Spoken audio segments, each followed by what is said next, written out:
Guys তো দেখো আজকে সন্ধ্যে, আজকে তো লক্ষ্মী পুজো, কোজাগরী লক্ষ্মী পুজো। তো আজকে সন্ধ্যের থেকে অনেক অনেক প্রসাদ কালেক্ট করেছি।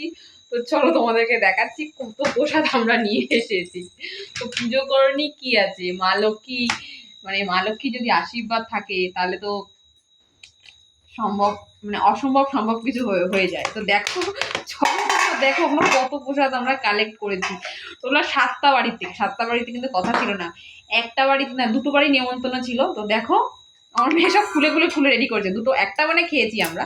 আরে এই দেখো বন্ধুরা, দেখো আমি সব নিয়ে এই যে আমার মেয়ে খেতে বসেছে, কত বাড়ির প্রসাদ দেখো, 2টো বাড়ি আবার এক্সট্রা হয়েছে। আমার বর, ওর বাবা কিছুটা খেয়েছে। এই দেখো দেখো দেখো আমার দিকে রান্নাটা করো। তোমরা কি খাবে নাকি? তাহলে আমাদের বাড়িতে চলে এসো। তো চলো বন্ধুরা, টাটা বাই বাই। তো কেমন লাগলো ভিডিওটা অবশ্যই কমেন্ট বক্সে কমেন্ট করে জানিও। তো টাটা।